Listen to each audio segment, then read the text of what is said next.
This episode has gone to the birds.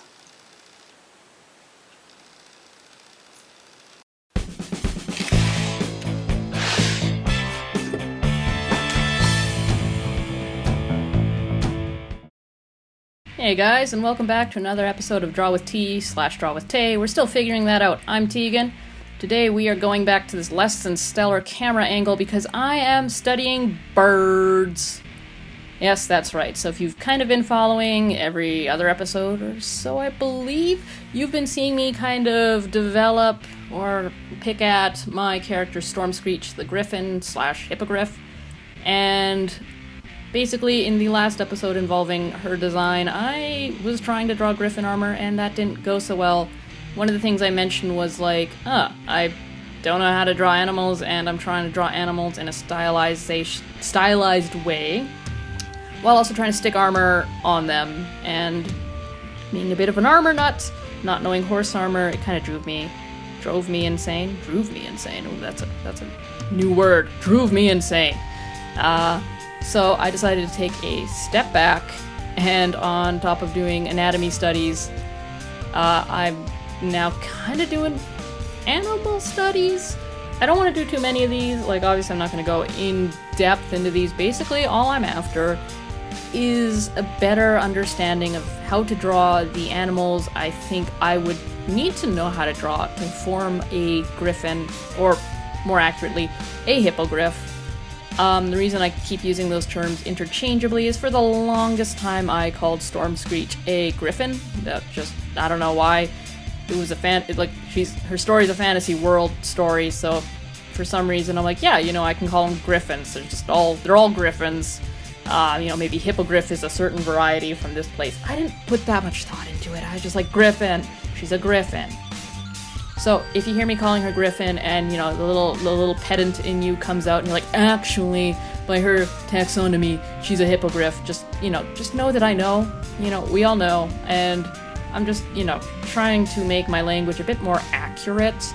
But I've got to deal with several years of referring to her as a hippogriff. Griffin! Oh my goodness, I'm getting myself all confused. Anyways, so after the last episode, I decided, you know what, I need to draw animals, so let's start with birds. And I never really decided what kind of bird Stormscreech was based on, but I knew I wanted something predatory, so I went onto Pinterest and I typed in hawk, I believe, and I got a lot of pictures of hawks. So I'm like, yeah, you know what, let's draw the heads of hawks. Really what I probably should have been studying was wings and the entire anatomy, but this was one of those days where I had a lot more time to draw initially, and then life happened.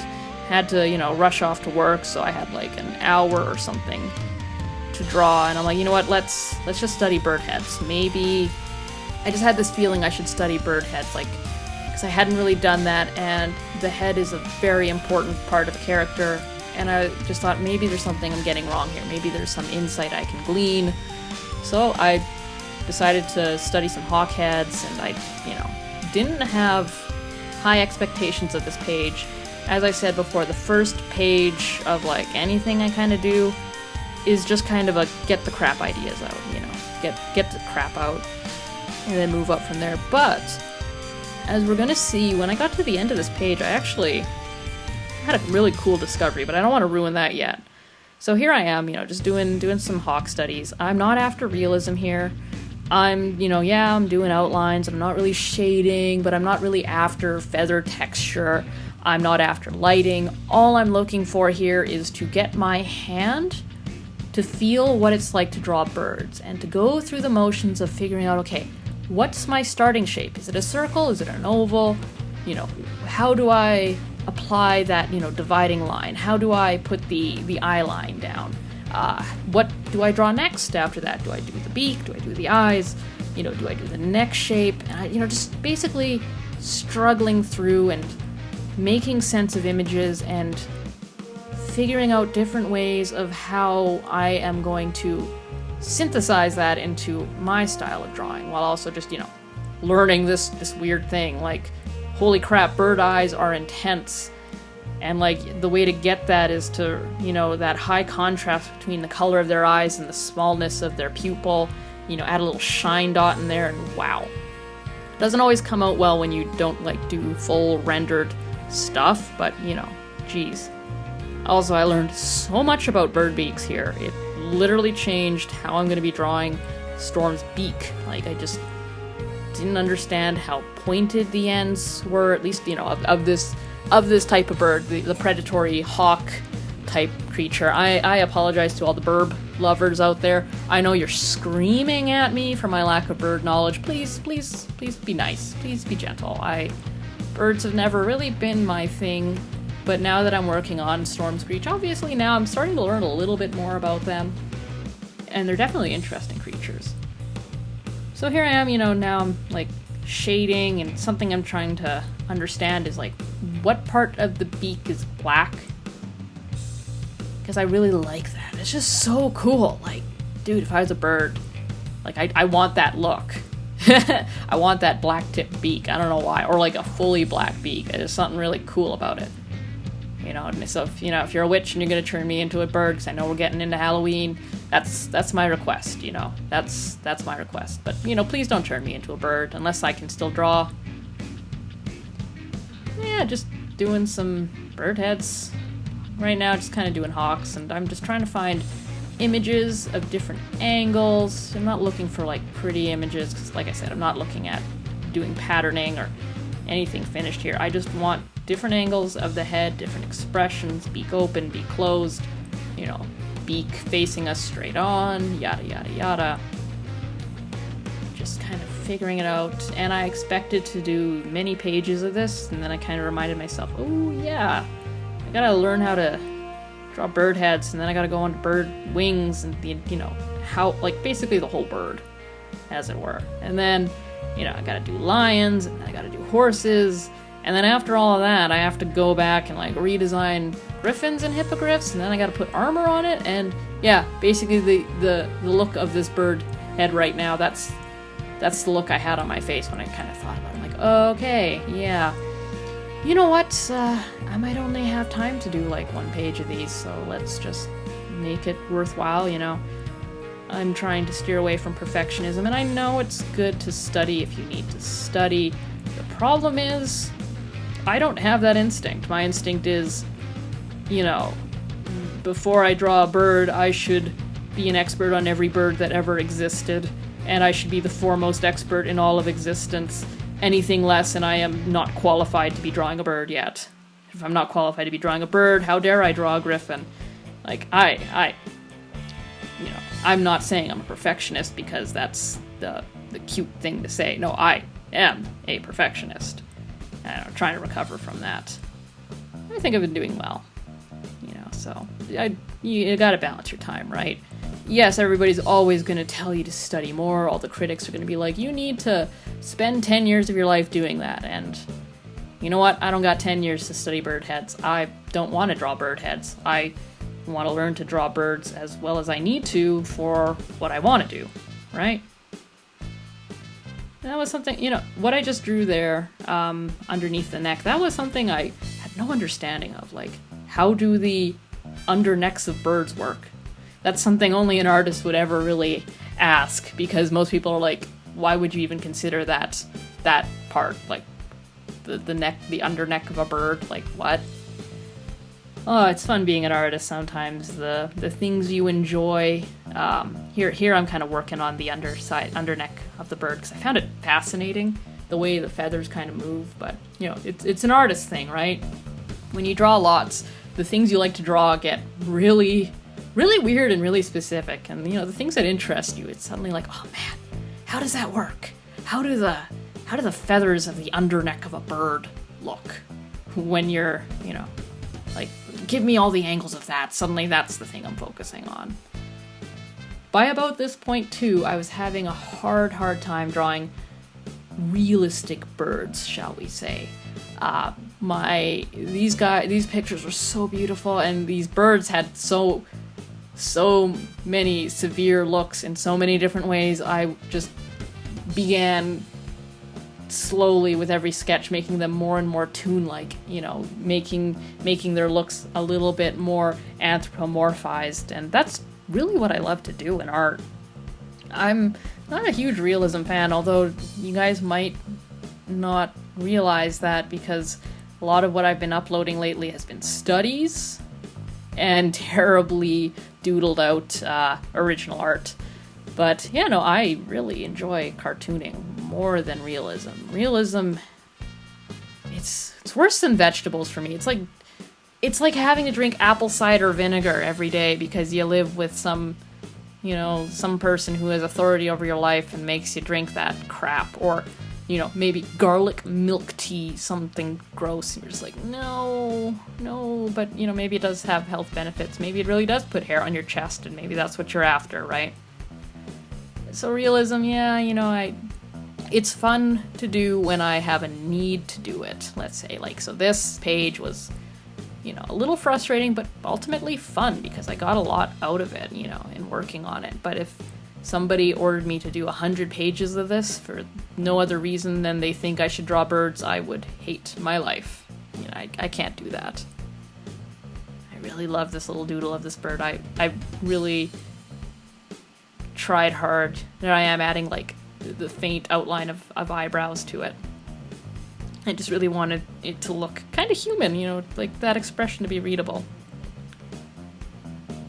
And let's see, is this where I begin to draw the little surprise I was kind of alluding to? It wasn't really a surprise. Yeah, I think it is. So by this point of searching Pinterest, I came across a very awesome looking bird.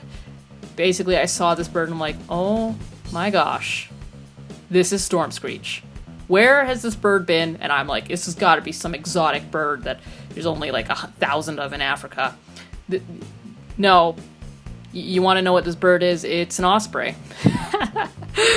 My knowledge of birds is so bad that I was like, where's this bird been all my life? You know, it's an osprey, and I've never seen one in real life. Not sure if we have them up here, but I feel like that's up there with, you know, like albatross and hawks as kind of a basic bird people know. Maybe a little bit more uncommon knowledge, but no, I really just never knew what an osprey looked like. And the answer is they look effing cool.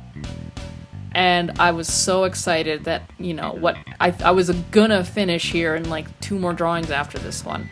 And I just couldn't. Like, I just discovered the missing link. That's what it felt like, and this is why it's good to do studies. You think you know what your character is, and then it turns out that, you know, there's already this thing you could be drawing inspiration from that's literally gonna save you time. In this case, it's an osprey. Like, look at that fierce expression. It's got that dark beak I love. It's got a nice frill at the back of its head. It's got the black markings around its eyes. It's perfect. I am so looking forward to seeing ways of turning an osprey into a hippogriff. Like, that is going to be fun. So yeah, like I said, I was going to do just 2 more drawings, basically one where I'm drawing it now and another under the osprey head. But as we'll see, and as you've noticed from the length of this video, we're going to be doing more art. Definitely more. And by this point, I was so excited. I was having kind of a hard time actually being patient in drawing these ospreys. They were so much like Stormscreech that I was just suddenly kind of incorporating parts of her into them. I was pushing the expression. I don't know. I was jamming. I was having fun. Even if it doesn't look the greatest, that kind of happens. Sometimes when I draw for over an hour or something and I'm doing studies, suddenly I go, like, I have this curve of starting off very sketchy and timid and then moving into a phase where it's very beautiful, kind of that perfect mix of fast but nice, and then I kind of fall off into this, it's fast, but it's not a really nice phase. And I don't know, it's just like I hit this point where I just need to feel the pencil moving. I want it to be gestural and scratchy, but it doesn't always serve me well down the road when I'm trying to reference what I did. I don't know, maybe that's just a weird thing I do, but if you guys find that, please leave a comment, because right now I just feel like a one-off strange weirdo for being that way. So, you know, weirdos unite if you guys are like that too, or maybe all artists are. I don't know, it's not really something I've talked to about with anybody. goodness, look at that crest. It's there, but it's not too prominent. I just love it. It's perfect for the character I'm doing. A fierce-eyed, scrappy-looking bird creature, means business, has a crest that they can emote with. Oh, it's awesome. So of course here I debated about starting another page, and I'm like, I don't really have time to fill a second page and shoot a second video, so I decided to do what I always do in those sort of situations, and just do tiny little gestural doodles in between all the gaps that I could find. And these tend to be rather crappy, but they're quick and they kind of add something to the page down the line. And here I'm really getting quite gestural with it, really trying to emote, and I'm still like referencing things on Pinterest here, but I'm like, okay, this is an angry osprey, so we'll make it even angrier. Like, oh yeah, it's gonna spit out some stuff. Yeah, that's totally what Stormscreech would be. And now I've probably typed in osprey, and I'm looking. I might even be a bit disappointed because I think it came up with a band or a product line, or I can't remember. At some point around here, where I'm now taking forever, I actually kind of like lost all these pictures of ospreys, and I was a bit confused. Like, I should type in osprey and I should get ospreys Pinterest. Why am I not? Why do I have to go hard to find birds? And there I think I've found some images again. So more and more we draw. Guys, let me know what kind of length of videos do you guys like from me? I kind of started out with some 15-minute-ish videos. This is the first proper, I'd say, quote-unquote long one, because we're running over 20 minutes here. Let me know what you prefer. Like, I've always wondered about Draw With Me videos, because there always seem to be 20 to 22 minutes, and I can't draw anything in 20 to 22 minutes. Also, I find it a bit odd to watch a Draw With Me video as I draw, because I'd rather be watching the person draw, and I can't do that. I can only do one thing with my eyes, and it's either watch somebody draw or draw myself. So I'm curious what you guys actually watch Draw With Me videos for. Do you actually draw along, or, are they called Draw With Me videos because you're just sitting there watching me draw? I don't know, man. Sometimes these things pass me by. But, let me know. If you guys like longer videos, I'll give longer videos. If you want shorter videos, I can make them shorter. Just, let me know. It's not much of a difference for me, which length, but, so basically what I'm saying is, in that instance, you guys can decide. When it comes to, content of the videos, I'm currently deciding that, just because I don't have time to do requests. Also, let's be honest here, when this goes live, it'll get a good handful of views that I'll be very thankful to have, but it's not gonna get thousands or anything. It's not gonna get millions of comments, so for the 10 or less people that really enjoy this stuff, thank you guys, I appreciate that, but I just don't have the time and the ability to put aside my own personal drawing to, do request drawings. I've just got too much going on in my life, and this is how I de-stress, so, let me de-stress how I want it stressed, please. If I get, rich and famous, I'll, do request videos. I don't know. I can say that because I don't think it's really gonna happen. Gosh, it'd be ironic if it did, and, everybody points to this episode like, ha! You didn't say it happened, but then it happened. But, whatever, what happens in life is what happens in life. If you guys are enjoying this, if you've made it all the way to this is probably episode 7, unless something weird happens, please let me know. I'm so tiny here that, when I get 3 likes on a video, I am very happy about that. If I get a single comment on a video, I'm happy. A couple subscribers here and there, I am very, very happy. I don't need 1,000 subscribers, I don't need 1 million likes. I just want a nice community of people that enjoy watching what I produce, and, we can all just kind of hang out and watch me draw and talk about art and blah blah blah, that sort of thing. And I kind of feel weird every time I gotta ask, like, comment, and subscribe, because I kind of hate when people do that at the start, but, if you guys think, it doesn't matter, in the instance of when you watch me, it does matter, and it does make me legitimately happy, because I spend probably an extra hour or two now per video. That could be an extra hour or two that I could be doing with other stuff, you know, or I could just shoot these raw and leave them in an external for just me down the line. But I want to share it, and I'm having fun. So yeah. Anyways, guys, that's basically it. Here I am signing it. I didn't leave enough room, haha. Oh no, it's actually October, not September anymore. That's right. Okay, and let's do a zoom in and show you these birds. These lovely, lovely burbs. Yeah, I'm quite happy with this page. I don't normally draw birds, and I love that dot osprey up there. Oh yeah, these are great. Anyways, guys, thanks for watching. I hope you enjoyed this, and I'll see you in the next episode. Have a good one, guys. Bye!